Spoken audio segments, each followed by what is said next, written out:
can the minister please tell us, glasses, binoculars, or otherwise, how you lose 1 million people?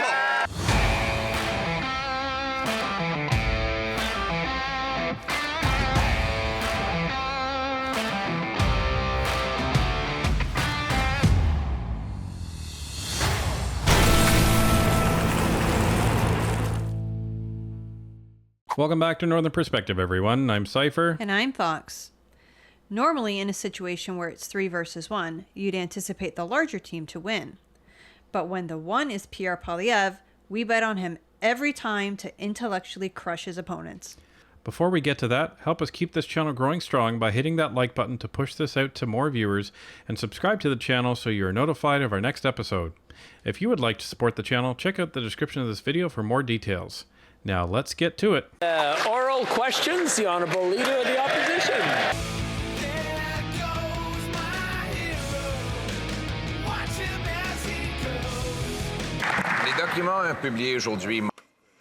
Documents published today reveal that senior management at the Bank of Canada is worried about creating false expectations about interest rates. Who created these false hopes? The finance minister, who said 2 months ago that we had won the fight against inflation. But since she made that statement, inflation has risen 43%. It's higher in Canada than it is in the United States. And there could be further interest hikes on Canadians who are already the most in debt in the G7. Will they stop their inflationary deficit so we can bring down interest rates and save Canadians? Now, Fox hasn't seen any of this. I've seen some. All I'm going to say is the Conservatives didn't start this fight. The Honourable Innovation Minister. No listen from these Conservatives, Mr. Speaker.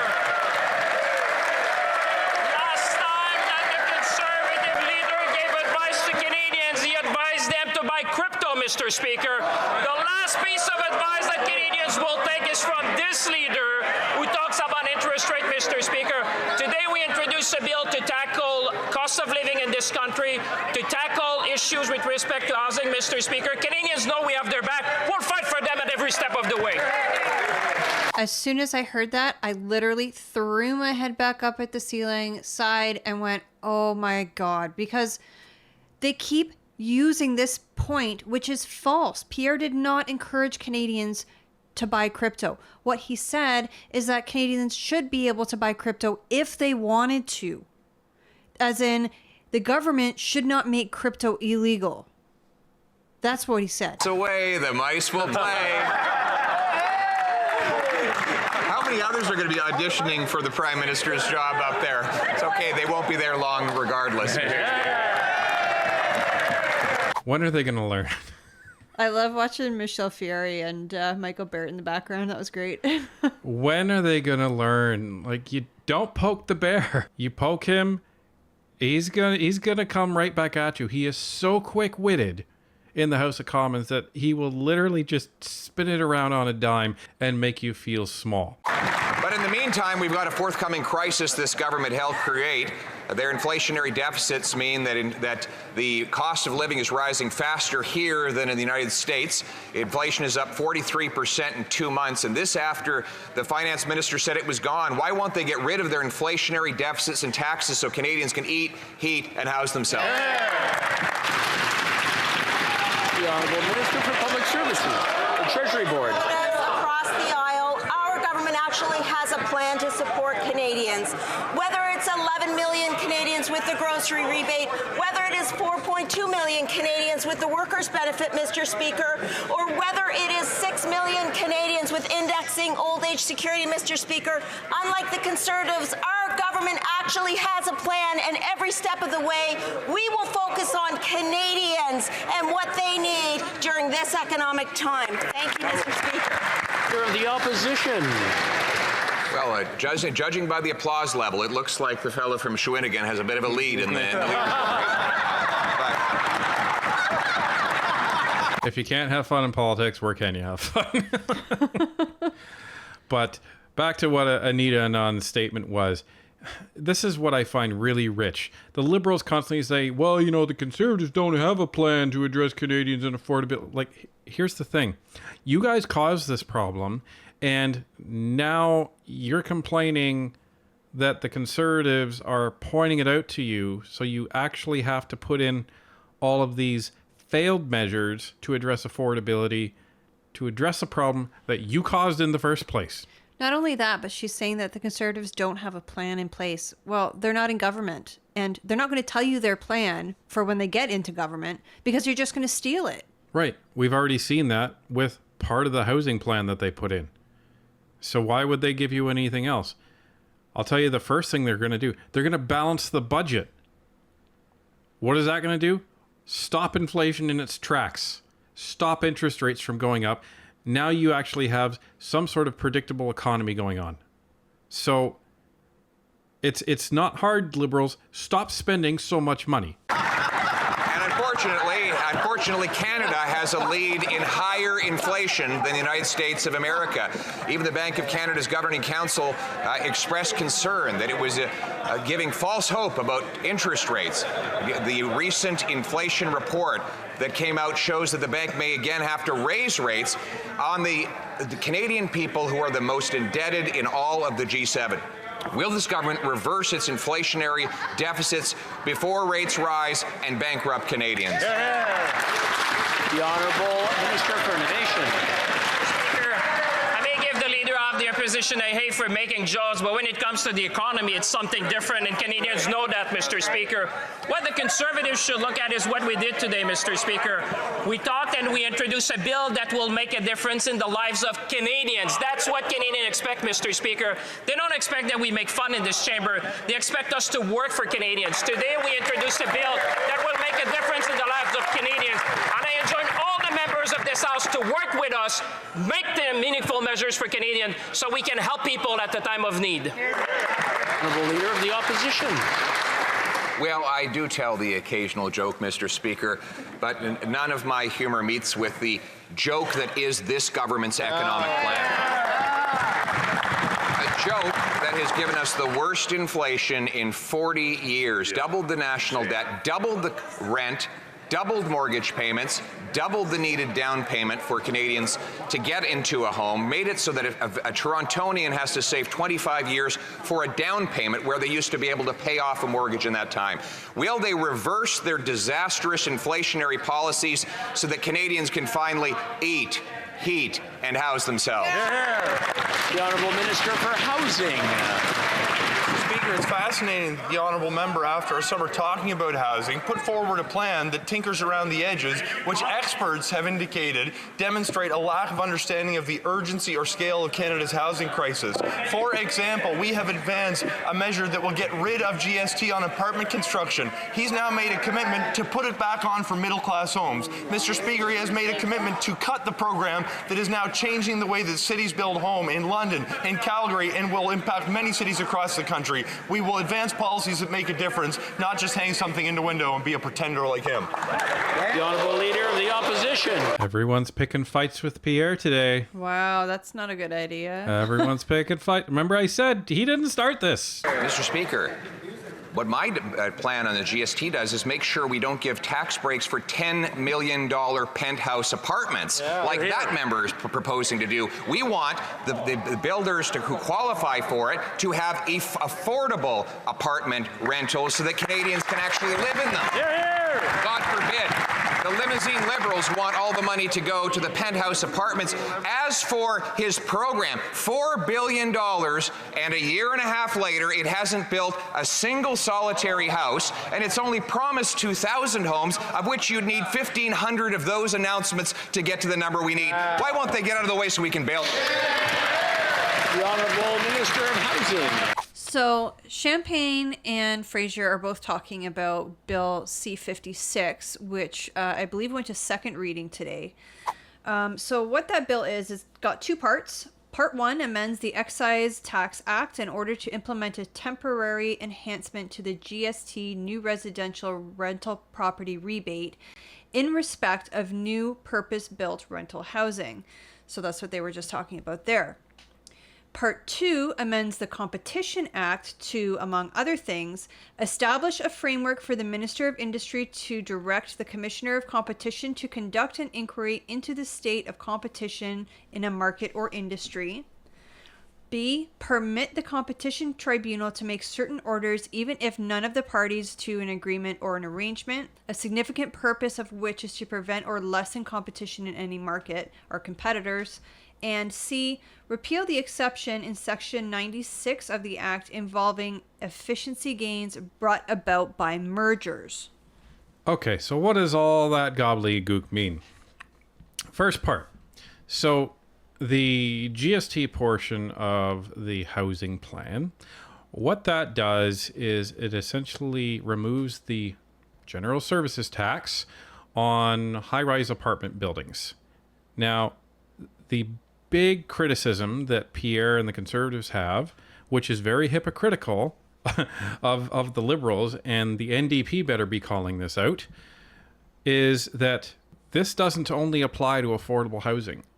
So it actually applies to any apartment building, including the huge high-rise buildings that your upper middle class Canadians are buying. Or foreign investors. Or foreign investors. That's not the problem that Canadians are having right now, right? The problem that Canadians are having is affordable housing. So under Pierre's plan, that's where it would apply. It wouldn't apply to high-rise buildings. So his plan only cuts the federal tax for rental buildings below the market rate. He is targeting affordable housing so that the vast majority of Canadians that actually need housing can actually get into a home sooner. So that addresses the housing portion. And as for the other piece, they're marketing this as a grocery efficiency rebate. And it's very dishonest because all this does is it gives the Competition Bureau a little bit more power. It allows them to investigate companies by actually getting access to more information, which is a good thing because some of that information is only available through law enforcement and court subpoenas right now, so it would give them a little bit more powers. And it would allow them to ensure that they have jurisdiction over mergers that may actually create more of a monopoly. So yeah, that's a good thing. But here's the intent of this. This is not intended to reduce prices on groceries or even stabilize prices on groceries within the next 6 months, within the next year, even within the next 2 years. It's going to take a long time to actually see if this legislation will lead to lower prices. Well, it just seems like government overreach to me, where they're regulating the free market even more. That could be argued through the Competition Bureau. The Competition Bureau is supposed to be independent, but they're about as independent as the CRTC as far as we can see. So the Competition Bureau didn't have anything to say when when Rogers bought Shaw, did they? CRTC didn't say anything about it either. So there you go. So that's what this affordability bill actually does. Not a lot for the average Canadian. It'll be faster for us just to vote the Liberals out.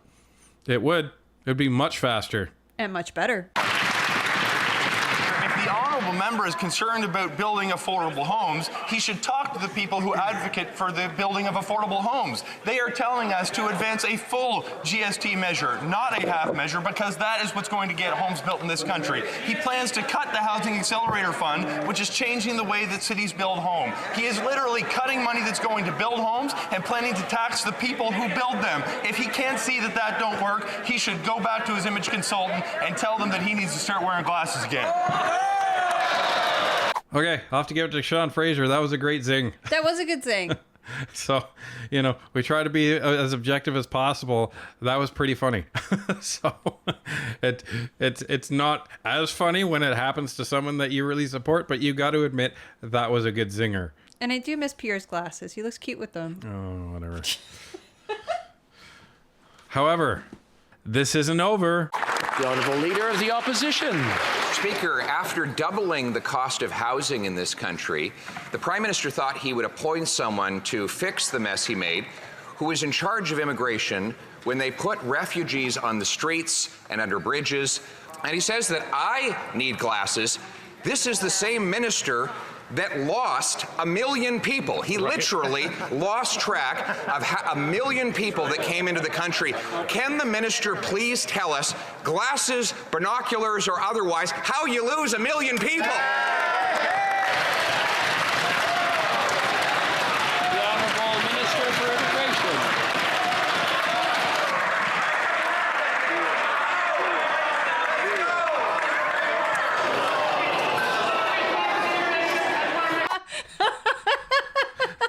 Rhoda is not happy. Oh, Rhoda means business. Look at him. Rhoda's not happy. His party is getting destroyed. Oh, wow. That was a beautiful recovery by Pierre. Right? Like, you don't mess with this guy. Do not poke the bear. Otherwise, he's coming after you. But, we've said this before as well. You appoint the minister who turned immigration into a national disaster and an international disaster. You made him the housing minister. Well, he made this mess. I guess you're expecting him to clean it up. I guess. I don't know. I don't think he's capable. Like, it's just, well, it's Trudeau. That's all I can say.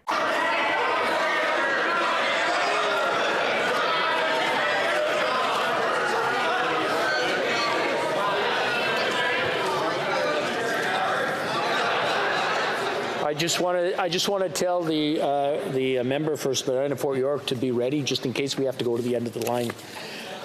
The Honourable Minister, please go. All right. So, a couple of you love procedures. So that was a threat by Rhoda, and what that was is he's not happy that people are getting all riled up and heckling and all of that. So he looked at his question list and saw who was last on the list, and it was an independent. And he basically said, all right, well, be ready, because I may call on you, because I'm going to penalize everybody else that is next on the list. Well, Mr. Speaker, I think you see how thin-skinned the Leader of the Opposition can get when he gets a piece of his own medicine. That's right. Look, international students are a credit to this country, Mr. Speaker. They are the future of this country, and they are an asset that is very lucrative, and we cannot let them down. Clearly, we need to work with provinces to make sure that they have proper housing, and we have to crack down on agents that are giving them false hope across the country. But let's not make this a partisan issue. Thank you. Very lucrative? That was a Freudian slip. Wow, you don't talk about human beings that way. No, but here's the thing. It just exposes how they view international students, and it exposes why international students are in this situation in the first place. There's not enough housing for international students, but why do they care? Because what they're getting is all the tuition money from all the international students into the universities. Well, they accepted almost 1 million international students this year. I think the total was like 900,000.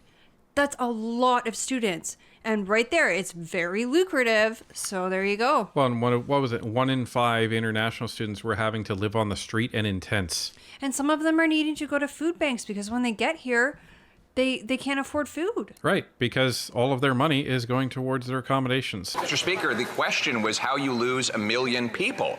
And then how is it that the Prime Minister scours his entire front bench, and hopefully he even gave a little bit of attention to his beleaguered backbench when he was shuffling the cabinet, and the one guy that he could find to fix the doubling of housing costs that he incurred as Prime Minister was the guy who lost 1 million people. The guy who will go down in history in the Guinness Book of World Record of having lost more people than have ever been lost in the history of the world. How is it possible they couldn't find anyone better than that to put in charge of housing? And that's the question that just destroys the House, everybody. Because how do you come back from that? You lost 1 million people. This is the guy. Everything that we've said is starting to play out in real time. Pierre and the Conservatives are just poking and poking and poking the Liberal backbench MPs. The ones that publicly and confidentially went to the Toronto Star and were saying, we are not happy with Trudeau. We want Trudeau to resign. And if the NDP are smart, they'll be listening to what Pierre is saying as well. Well, because they're being lumped in with this whole thing. And again, NDP Liberal government lost 1 million people. That's not just the Liberals. They're trying to link all of this to the NDP party as well. So every single thing that the Liberals have done that puts egg on their face, you're getting the same treatment, NDP. So here we go. Pierre is coming out swinging. He's talking directly to the camera, especially on issues that he wants Canadians to really pay attention to. Look at this video again and go back and watch him. There's sometimes he's talking to Rhoda, but as soon as he knows that he's on issues that are on his playbook, that are getting him points in the polls, he's focusing right on the camera. So take a look at that. And again, the beleaguered backbenchers, he's going to be hitting that time and time and time again, reminding them of how Trudeau ignored them, of how Trudeau didn't pay attention, didn't pick them when he shuffled his cabinet. It's just the same old stuff, people moving around. So this is getting interesting, very interesting. And I hope they keep trying to poke Pierre, because they're just going to make themselves look worse and worse and worse.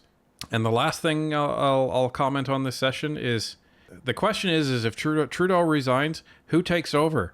So again, Pierre's poking fun because he knows that question's being asked inside the Liberal government. Well, the top choice right now seems to be between, the two little people, Freeland and Champagne. Either way, I can't stand to hear any one of them speak in the House of Commons, and I'm sure Canadians won't be able to stand having to listen to them all day long either. So good luck with that, Liberals.